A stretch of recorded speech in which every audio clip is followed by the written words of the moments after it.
자, 오늘은 제2장 신학과 선교 패러다임. 이 여러분들이 가지고 있는 이 교재에서 가장 핵심적인 파트다. 그렇게 이야기를 할 수 있는 부분입니다. 이 신학과 선교 패러다임이라는 이 챕터가. 자, 그래서 우리가 한번 선교에 또 신학에 있어서 패러다임이 어떤 패러다임이 있는가, 아주 두 개의 대조적인 패러다임이 있는데, 성경에서 말하는 패러다임이라는 것은 과연 뭔가 하는 것을 먼저 한번 살펴보고, 그것이 어떻게 변질되어서 오늘날까지 이어져 오고 있는가 하는 것을 살펴보도록 그렇게 하겠습니다. 자, 여러분 거기 교재에 보시면 우리 교회가, 기독교 교회가 주후 1세기 예수님께서 부활 승천하시고 난 이후에 한 열흘 만에 마가다락방에서 성령 하나님께서 충만히 임재하심으로 어떻게 됩니까? 각각 사람들이 다른 방언으로 기도를 하기 시작해요. 그래서 이 오순절이 되면 전 세계 유대인들이 한 몇 명 정도 몰리는 거 하니까 약 한 70만 명 정도 몰린다 그래요. 70만 명. 그러니까 보통 예루살렘 한 5만 명 정도 모이는 그 도시에서 70만 명이 오니까 얼마나 복잡하겠어요. 그렇죠, 그죠? 그러니까 그 50일 전인 6월절, 예수님께서 십자가에 못 박히시 바로 전날에는 한 6월절에는 보통 한 120만 명이 몰려요. 전 세계에서. 그러면 사람들이 예수님의 십자가와 부활의 소식을 갖다가 거기 온 사람들은 대충 듣고 또 알고 가겠죠, 그죠? 그리고 난 이후에 3일 만에 부활하신 예수님께서 이제 40일 정도 제자들과 같이 지내시다가 승천하시고, 그리고 이제 제자들이 그 광경을 보고 마가다락방에 돌아와가지고 합심해서 열흘 동안 기도를 합니다. 그러면 딱 50일이 되죠, 그죠? 그래서 그 오순절날 성령 하나님께서 아주 충만하게 임재하셔가지고 교회가 본격적으로 이제 시작이 됩니다. 그래서 이 주 1세기, 다시 말하면 이 오순절 이후에 세워진 이 교회는 굉장히 역동적인 교회였어요. 그러니까 아침 9시에 사람들이 각각 다른 방언으로 기도를 하니까 사람들이 그 제자들의 모임을 향해서 어떻게 이야기를 합니까? 술 취했다, 이렇게 이야기하죠. 술 취했다. 술 취했다고 하니까 베드로가 일어나서 이제 사람들에게 이제 말씀을 전합니다. 사람들아, 여러분들, 우리가 지금 제3시, 오늘날로 말하면 아침 9시인데 우리가 왜 아침 9시부터 술을 먹겠느냐? 술을 마신 것이 아니라 요엘서에, 구약 요엘서에 이야기한 바와 같이 말세 하나님께서 하나님의 영, 성령을 기름 붓듯이 부어주셔가지고 각 사람들에게 부어줘서 우리 하나님의 종이 다 각각 다른 방언으로 얘기하고, 젊은이는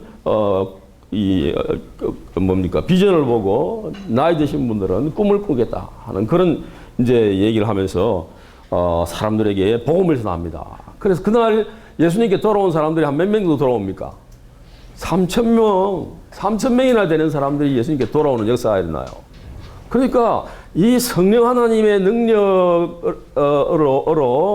하나님의 말씀을 전하고 각종 기적과 이사를 행할 때 이 놀라운 하나님의 역사가 이제 일어나면서 어떻게 됩니까? 많은 사람들이 주님께로 돌아오는 그런 일이 일어난다 이 말이에요. 그리고는 예루살렘 교회 교인들이 한 마음으로 기도하고 서로 재산을 이렇게 나누고 어려운 사람들 도와주고, 그야말로 하나님 나라가 이 세상에서 마치 이루어지는 것처럼 그렇게 보일 정도로 놀라운 그 성령 하나님의 공동체가 이제 형성이 됩니다. 그 성령 하나님의 공동체가 이제는 어떻게 되는가? 좀 시간이 지나면서 이제 베드로 행각이라는 곳에 또 이제 모이는데, 그 베드로 행각에 모이게 되는 이유가 안식일 날 성전에 예배 드리러 이제 베드로와 요한이 올라가는데, 나면서부터 안전뱅이였던 사람이 구걸을 하고 있단 말이에요. 그래서 이제 베드로가 그 안전뱅이를 보면서 은과 금은 내게 없지만 내게 있는 것으로 내게 주노니 곧 나사렛 예수의 이름으로 걸어라. 그러니까 이 태어나면서부터 안전뱅이였던 사람이 일어나서 걷기도 하고 뛰기도 하면서 하나님을 찬양했다. 이렇게 사도행전에 표현하고 있어요. 그리고는 사람들이 이제 모여서 하나님께 기도하고 찬양하고 또 서로 물건을 통용하고 이런 아름다운 초대교회 공동체가 이루어집니다. 그런데 문제는 예루살렘 교회는 예루살렘과 그 가까운 지역에만 주로 머물려고 했지 바깥으로 나가려고 하지 않았단 말이에요. 그런데 그 이후에 무슨 일이 벌어지는가 하니까 스데반 집사님이 이제 그 말씀을 전하다가 그 청년 사울이라는 사람의 주도하에서 돌에 맞아 순교하는 일이 일어납니다. 그래서 이 스데반 집사님이 핍박이 일어나고 그 이후로 이 사울이라는 청년이 도끼가 가득 차가지고 믿는 사람들을 핍박하기 시작하는데 핍박으로 인해서 어떻게 됩니까? 사람들이 각지로 막 흩어집니다.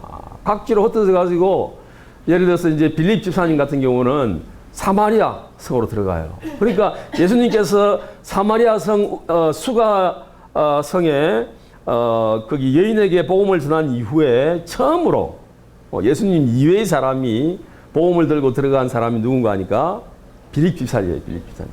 그래서 빌립 집사님이 거기 들어가서 복음을 전하니까 그 온 성에 이 많은 사람들이 예수님을 믿고 그 성에 큰 기쁨이 있었다.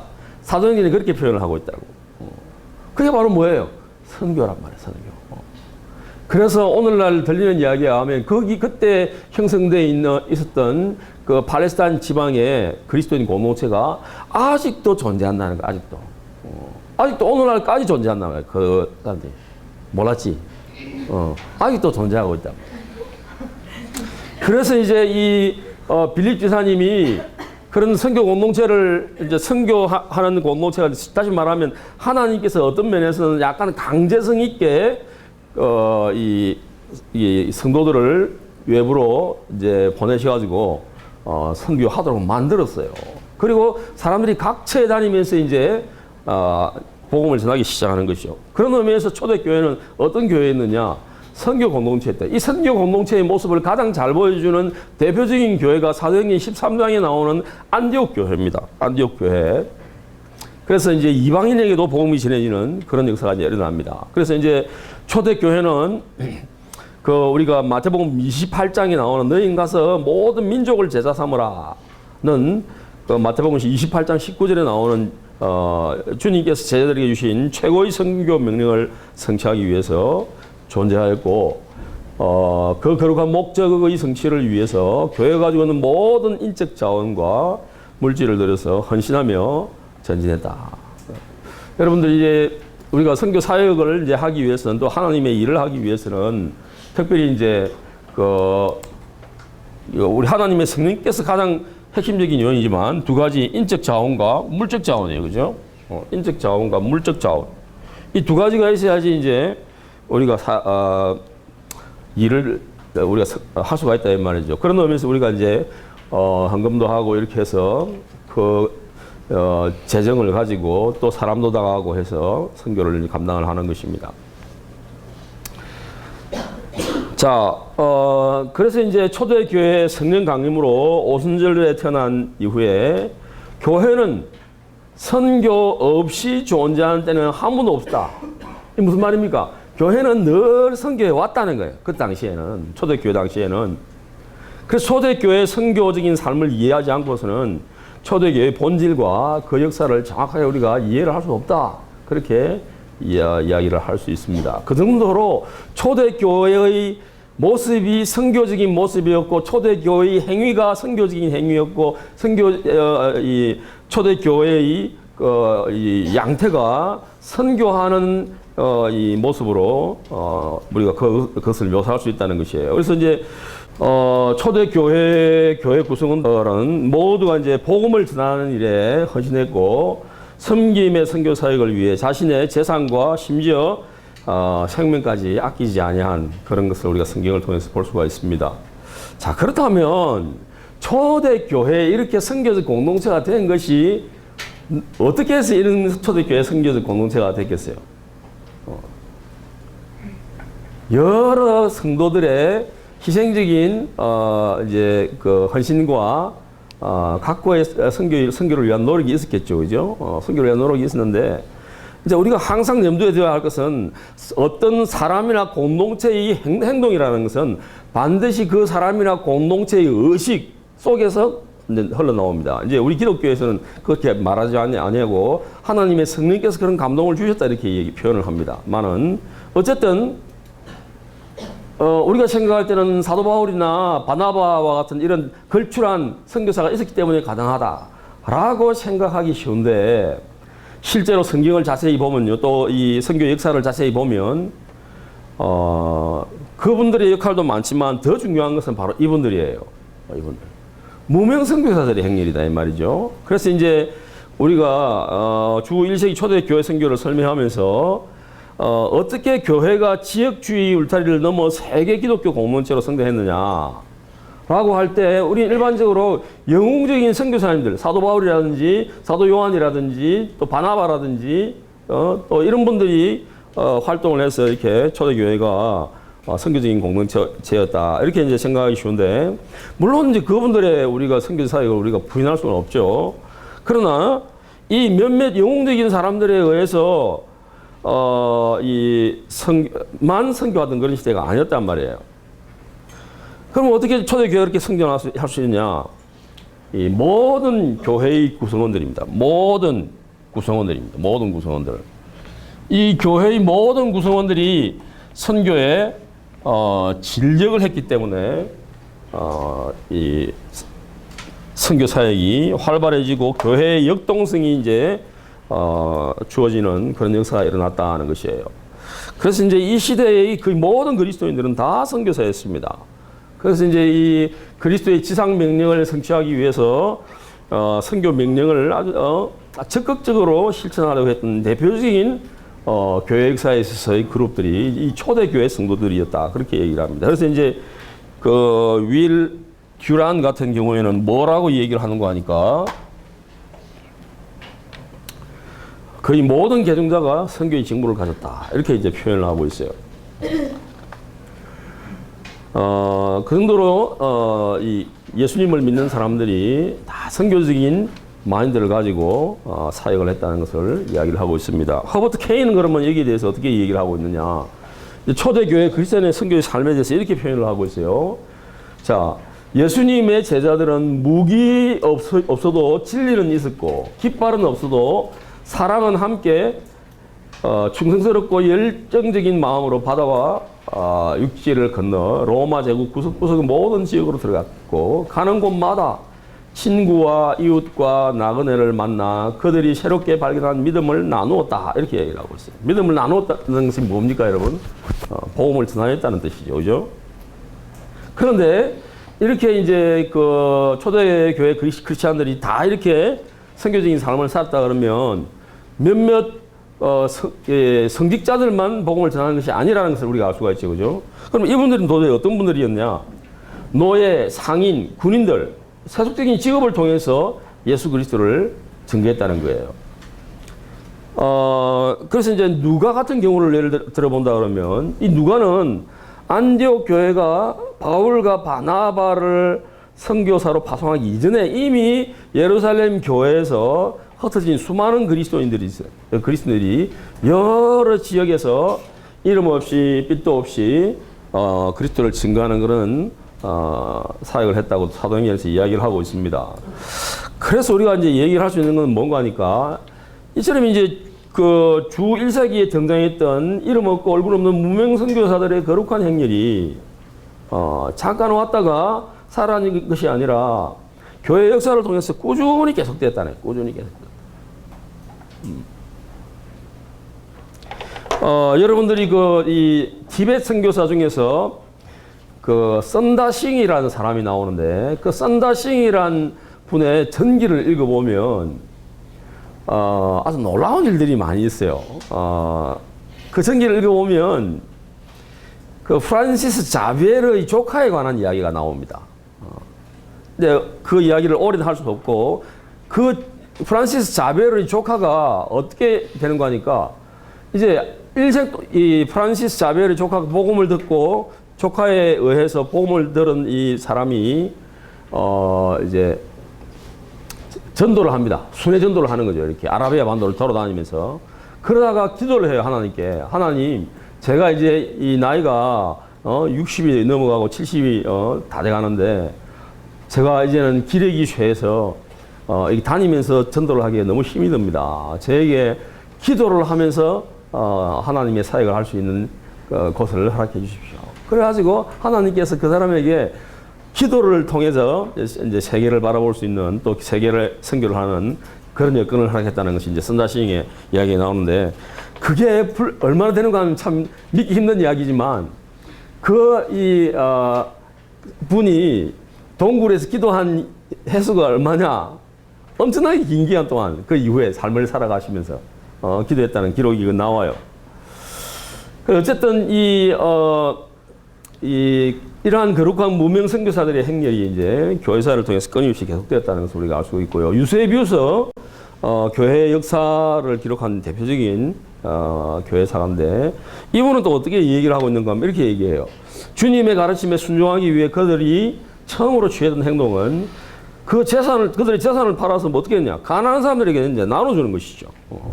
그러니까 여러분들 우리 선교라는 것이 그냥 간단하게 보고만 전한다라고 우리가 생각하기 쉬운데 어려움을 당한 사람의 어려움을 채워주는 것도 우리 그리스도인이 해야 할 의무입니다, 여러분. 그것도 선교적인 행위란 말이에요. 그러니까 우리가 이런 나중에 이제 선교의 그 개념에 나오긴 합니다만은 선교의 개념을 너무 이렇게 꼭 복음을 전해야만 그것이 선교다라고만 얘기하기가 곤란한 그런 상황이 굉장히 많다는 거예요. 우리가 살고 있는 이 세계는. 그리고 이제 그 이후에 그들은 집을 떠나 전도자의 사역을 이제 시작합니다. 그들이 가졌던 비전이 뭐냐? 복음을 듣지 못한 사람들에게 믿음의 말씀, 복음을 전하고 거룩한 복음서를 전해주는 것. 이것이 그들의 사명이었다. 이렇게 얘기를 하고 있어요. 그래서 이제 단지 이방인 가운데 이제 복음을 전하고 신앙의 기초를 놓고 그러면 어떻게 합니까? 거기에서 이제 지도자가 될 만한 사람들을 양육해가지고 그 지도자가 그 교회를 맡아서 계속할 수 있도록 이렇게 이야기를 합니다. 그리고 이제 교회가 안정이 되면 또 다른 곳에 가서 복음을 전하고 이런 식으로 이제 했는데 이 유세비우스의 말에 의하면 그 이후에 이제 그들은 하나님의 은혜와 도우심을 따라서 다른 지방과 나라를 향해서 계속 나아갔다. 그 정도로 무명의 선교사님들이 전 세계를 다니면서 한 곳에 교회를 세우면 이 교회가 세워지는 걸 보고 또 다른 곳에 옮겨서 또 교회를 세우고 이런 선교의 행렬을 계속 해왔다는 거예요. 그러니까 사도 바울과 바나바와 같은 이런 우리가 잘 알려진 인물만 선교를 한 것이 아니라 거의 모든 그리스도인들이 다 선교했다는 것이에요. 그래서 이제 우리가 이러한 모습을 바라보면서 어떻게 해야 되느냐. 이 시대의 교회들이 깊은 자기 반성을 해야 돼요. 무슨 자기 반성입니까? 교회가 선교사 몇 명 파송하고 선교 다 했다. 그리고 자기들은 뭡니까? 교회에서 선교적인 마인드 아무것도 없이 자기들이 선교사라는 인식을 하지도 않고 이런 식으로 생활해 나간다 이 말이에요. 이것은 초대교회, 적어도 초대교회 성도들이 가졌던 모습과는 완전히 반대한 모습을 오늘날 우리 그리스도인들이 보이고 있고 교회가 지금 완전히 선교적 공동체의 모습이 지금 사라졌다라고 말할 정도로 몇 명 대표 선수를 파송해 놓으면 선교는 끝 이렇게 생각한단 말이에요. 이건 잘못된 사고방식이라는 거예요. 이것이. 자, 여러분 우리가 이 선교하는 교회는 특정 선교사 몇 사람을 해외 파송하고 후원한다고 이 선교 다 한 것이 아닙니다, 여러분. 또 선교는 그들에게 다 맡겨버리고 우리는 그냥 본국에서 그들을 위해서 간혹 가다가 기도 한 번씩 하고 이게 선교가 아니다 이 말이에요. 이런 그 여식은 하나님의 선교의 그 의도에 역행하는 것이다. 이렇게 이제 얘기를 할 수 있다는 것입니다. 교회, 지금까지 이야기를 종합적으로 이야기하면 뭡니까? 초대교회는 교회 공동체가 선교를 감당했던 것과 마찬가지로 오늘날도 마찬가지예요. 우리가 초대교회가 만일 우리의 성경에 뿐만 아니라 우리의 교회의 본이 되는 모델이라고 한다 그러면 오늘날 교회도 역시 마찬가지로 공동체적으로 선교에 헌신을 해야 되고 아울러서 개인도 가는 선교사뿐만 아니라 또 우리가 파송하고 후원하는 입장에서도 선교적 마인드를 가지고 선교를 해야 한다는 것을 알 수 있어요. 우리가 흔히 여러분 선교 한국이라는 말을 많이 쓰죠. 자, 선교 한국이라는 말을 많이 씁니다. 이 선교 한국이라는 말은 다시 말하면 이제 교회가 우리 한국 교회가 선교하는 그런 한국이 되자는 거예요. 한국의 교회가 되자는 거예요. 그러니까 수십만 명 선교사 보냈다고 선교 한국이 이루어지는 게 아닙니다. 선교 한국교회 모든 그리스도인들이 어떻게 해야 되느냐?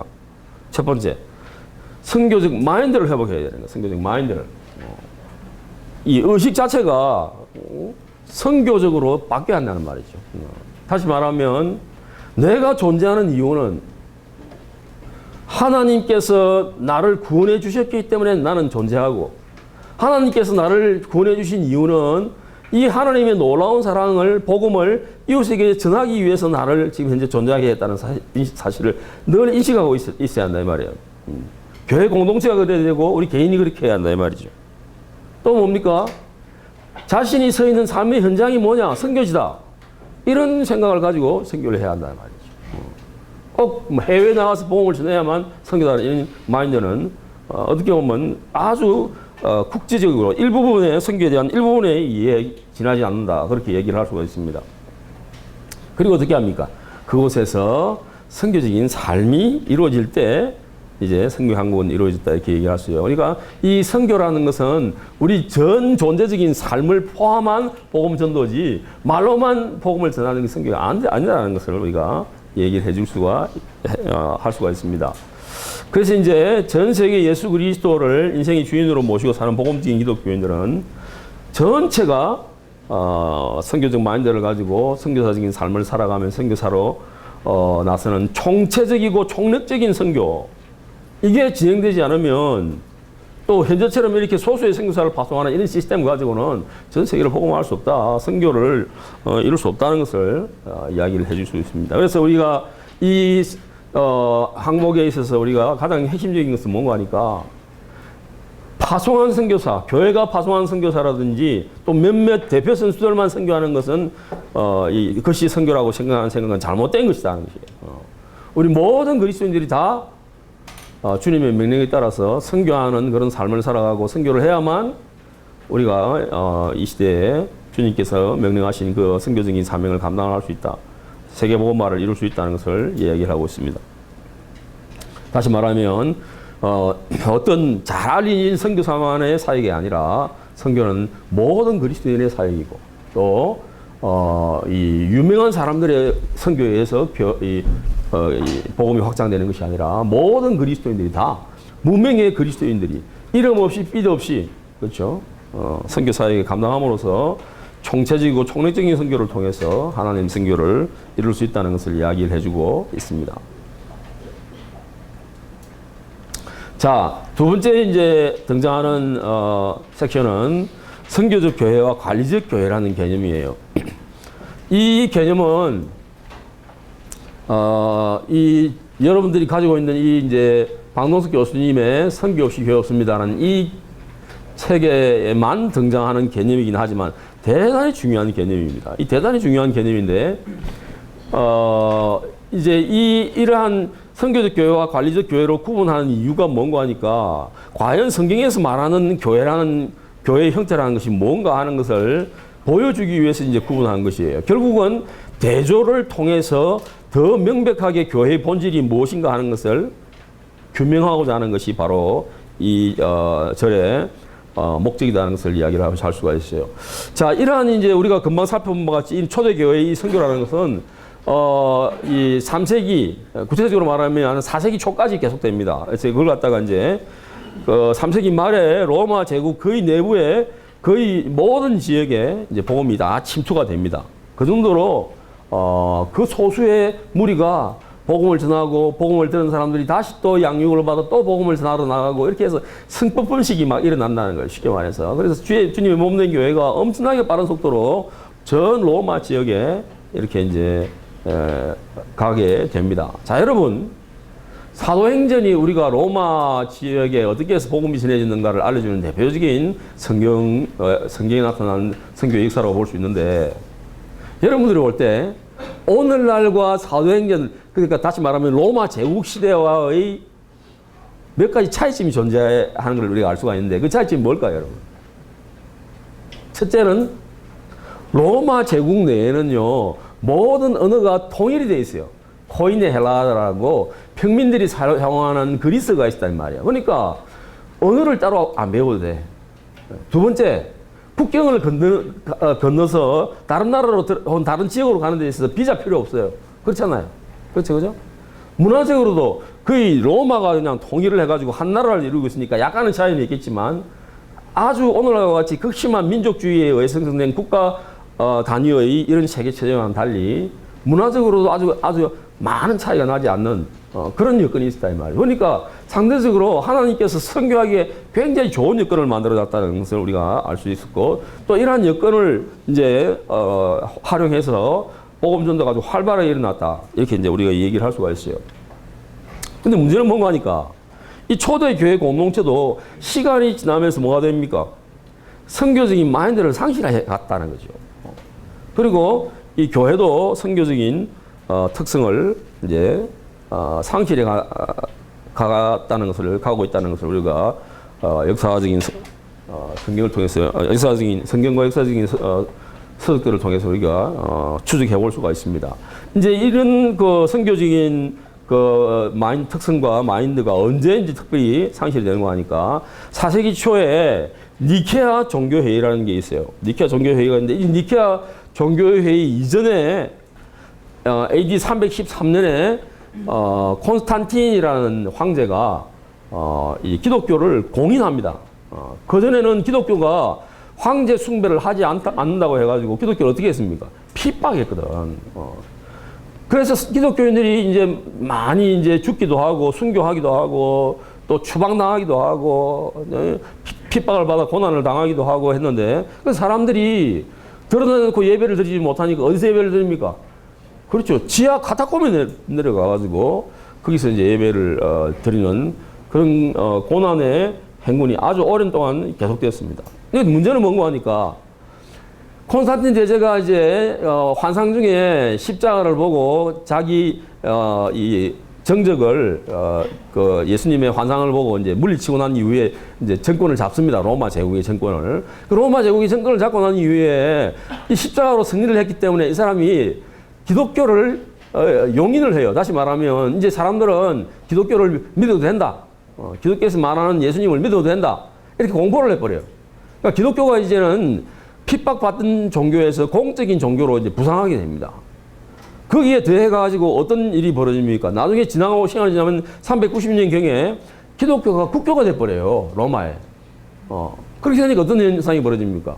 이제는 핍박받던 교회가 권력을 가진 종교가 되고 지하에 숨어서 이 예배드리던 그 교회가 이제는 세상에서 기득권을 이제 행사하는 그런 교회가 되는 거예요. 그러니까 여러분 이 기독교인이 되면 어떤 특권이 주어지는 거 하니까 첫 번째 이제 성직자는 주로 남자가 되니까 남자들은 군 면제를 받아요. 군 면제. 요즘에 이제 우리 한국 같은 경우도 군 면제 받는다 그러면 젊은 사람들 되게 좋아하겠지.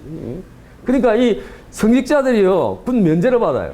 그리고 교회 세금을 면제를 해줍니다. 그럼 교회가 무슨 재산이 있어서 세금을 면주냐? 국가에서 교회에게 재산을 주는 거예요. 토지를 주고.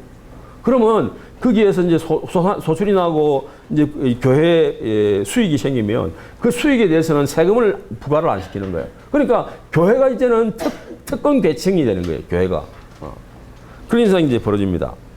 그래서 이제 이런 특권을 누리면서 그 당시에 이제 선교 공동체로서의 진정한 교회 모습이 사라지고 이 교회 선교가 몇몇 소수의 사람에 불과한 이 전문 선교사의 사역으로 변질됩니다. 이 전문 선교사라는 것은 뭡니까? 주로 이때 당시에는 성직자들이 선교를 했으니까 파송된 성직자들이 선교사로 파송된 그분들만 선교를 하고 나머지는 다 선교에 대해서 발작 끼고 선교는 나몰라라 생각하고 있다 이 말이죠. 쉽게 말해가지고. 이 전문 선교사는 오늘날 말하는 전문인 선교사와는 다릅니다. 이 전문인 선교사는 자기 직업을 가지고 선교를 하는 사람 말하고 이때 말하는 전문 선교사라는 것은 그 당시에 성직자들이 파송을 받아서 해외에서 복음을 전하는 그 사람들을 갖다가 전문 선교사라는 단어로 이렇게 표현을 하고 있다는 것을 유의를 하시기 바랍니다. 그렇다면 왜 이렇게 이제 되어버렸냐? 왜 이렇게 되어버렸냐는 거죠. 아까 제가 설명드렸습니다만은 콘스탄틴 대제 이후에 이제 기독교가 공인을 받게 되고 니케아 종교회의 이후에 기독교 공동체가 로마 제국 내에 합법적인 종교 조직으로 뿌리를 내리고 또 특권을 받으면서 이제는 교회가 핍박받고 가난하고 배고픈 그런 교회가 아니라 부자 교회가 되어버렸다. 쉽게 말해가지고 권력을 누리는 힘 있는 교회가 되어버렸다 이 말이죠. 지상 위의 교회는 로마 제국의 세속적인 정치 구조의 영향으로 서서히 이제 제도적인 교회의 모습으로 이렇게 변모하게 됩니다. 그래서 이제 로마 황제가 이제 후원하니까 많은 사람들이 이제 교회로 다 몰리는 거죠. 왜냐하면 이제는 기독교가 국교가 되니까 이걸 영어로는 크리스텐덤이라고 그래요. 크리스텐덤. 이 크리스텐덤이라는 건 뭔가 하니까 이 기독교 국가가 되어버리잖아요. 기독교 국가가. 이 로마 제국 자체가 기독교 국가가 되어버렸어요. 그러면 여러분 우리가 상식적으로 생각하면 기독교 국가가 되면 그 사회가 바르게 나아가고 어떻게 해야 될까요? 그 사회가 건강하게 나아가야 되겠죠.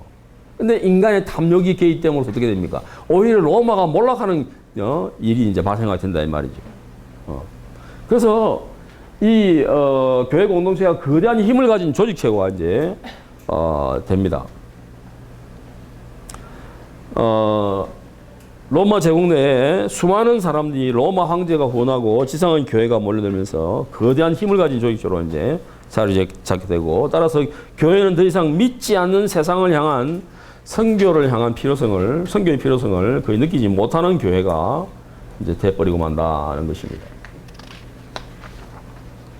이제 이런 상황에서 교회는 이제 몇몇 특정한 사람들만 선발해가지고 선교를 위해서 파송하고, 나머지 대부분 교인들은 뭐합니까? 팔짱 끼고 있는 거지. 선교하나 나는 상관없다. 이런 식으로 이제. 이런 모습을 우리가 어떻게 표현할 수 있는가 하니까, 하나님 나라의 관점에서 보면 교회는 서서히 죽어가는 과정에 있다. 이렇게 말을 할 수 있다는 거예요. 선교적인 마인드, 이웃을 향한 사랑, 이것을 잊어버리면 교회는 이제 죽어간다 이 말이죠. 근데 이 초대교회의 권력 이후에 권력을 가진 로마 교회가 이런 양상으로 변해가고 있다는 것이에요. 그런데 문제는 뭔가 하니까 오늘날에도 마찬가지라는 거예요. 오늘날에도. 잘 봅시다. 오늘날에도 소수의 선교사가 교회 공동체 모든 구성원들이 마땅히 해야 할 선교의 모든 것을 대신하는 그런 경향이 있다는 거예요. 이건 뭡니까? 교회의 적신호이고 교회가 죽어가고 있다는 것을 나타내 보여주는 것이라는 말이죠. 교회가 그 본질이 선교일지인데 선교를 하지 않으면 뭡니까? 교회의 힘과 역동성이 사라지는데 몇몇 대표 선수들 파견해놓고 대부분 교인들은 우리는 상관없는 거, 선교는 우리와 상관없는 거 이렇게 생각한다 말이죠. 이건 교회가 죽어가는 신호라는 것을 우리가 역사를 통해서 알 수가 있습니다.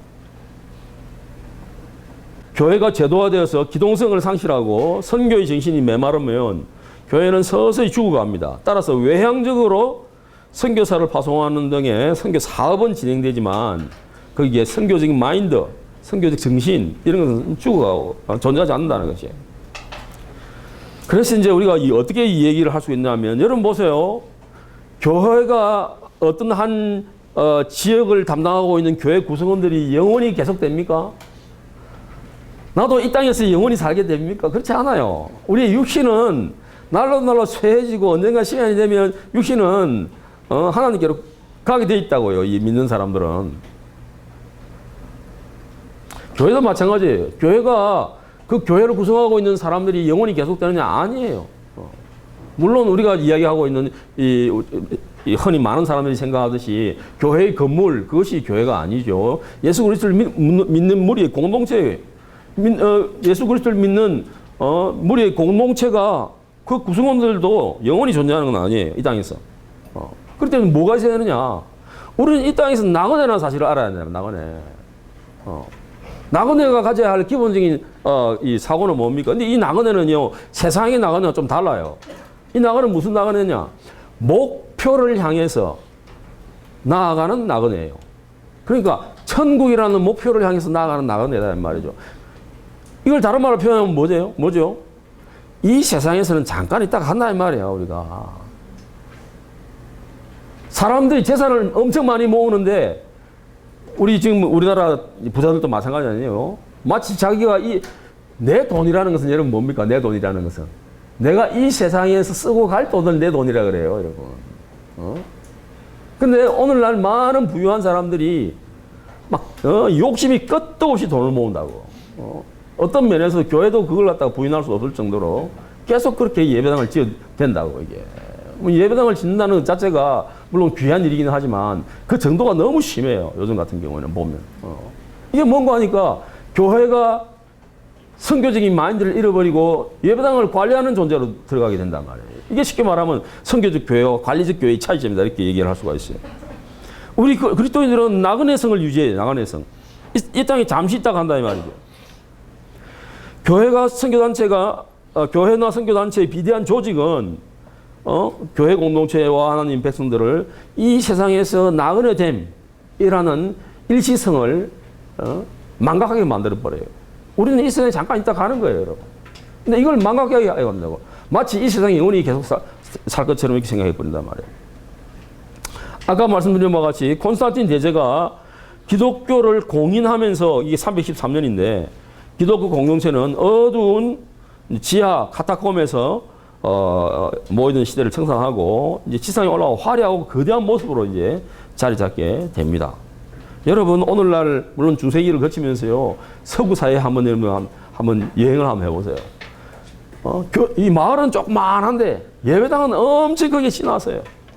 어떻게 보면 과도하다 싶을 정도로 과도한 정도를 넘지 어떤 면에서는 거죠. 너무 지나칠 정도로 예배당을 크게 지났다고요. 물론 그것이 이제는 뭡니까? 다 관광자원으로 쓰일지는 모르겠지만 그것이 교회의 본질이 아니에요.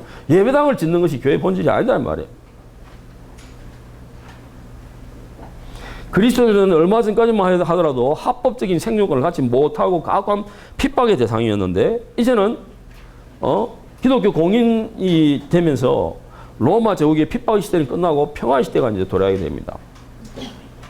그리고는 그 이후에 로마 제국 황제들이 직접적인 후원으로 말미암아 제국에서 완전히 뿌리를 내리고 국교가 되고 하면서요 급속한 이제 성장이 이루어지는데 외형적인 성장은 급속하게 이루어집니다. 문제는 뭐냐? 그들이 복음이 뭔가를 모른다는 거예요. 교회 구성원들이. 자, 당시에 여러분 로마 제국의 인구가 약 한 5천만 명 정도 되는데 이 5천만 명 인구의 10%가 기독교인이었다라고 한다 그러면 어떻게 됩니까? 500만 명이라는 사람이 갑자기 교회로 몰려들게 된 것이죠. 그러니까 교회가 그것을 뭐 수용을 할 수 없을 정도로 많은 사람들이 교회로 몰리게 되니까 어떤 면에서는 기독교인이 많아지니까 좋다라고 생각하기 쉬운데 어떻게 됩니까? 교회 내에 성령 하나님의 역동성이 사라지게 됩니다. 그러면서 뭐가 되느냐? 기독교 공동체는 완전히 화석화되어 버리고 형식화되고 조직화되면서 공동체는 그때부터 최대 희생자가 되어버리는 거예요. 그래서 이 공동체가 이제는 헌신된 그리스도인의 공동체가 아니라 명목상의 교인들로 아주 가득 차게 되면서 교회는 선교적 마인드를 서서히 상실하게 되는 이런 결과를 이제 초래하게 된다는 것이에요. 자, 그래서 이제 그 이후에 교회의 중요한 관심은 더 이상 선교가 아니다. 뭐냐? 이미 들어와 있는 교인들에 대한 엄청난 그 교인들을 관리하고 유지하는데 이제 초점을 맞추게 된다 이 말이죠. 이제 여기에 이제 중요한 두 가지 개념이 나오죠. 선교라는 개념과 관리라는 개념이 나옵니다. 선교라는 개념과 관리라는 개념. 그러니까 그전에는 정말 자신의 모든 재산과 또 자신의 모든 역량을 다 하나님 나라를 위해서 이렇게 드리던 헌신들이 사라지고 재산을 국가에서 주니까 교회가 부자가 돼가지고요. 또 사람들이 막 교회에 몰려드니까 어떻게 됩니까? 이제는 선교의 필요성을 느끼지 못하고 들어온 사람들을 관리하는 데 급급하다 이 말이죠. 쉽게 말해서. 물론 이것도 중요해요. 이 관리하는 것도 굉장히 중요해요. 이걸 이제 오늘날 목회라고 이제 얘기를 하는데 물론 오늘날 목회와는 좀 그때 당시와는 좀 다른 개념이긴 합니다만은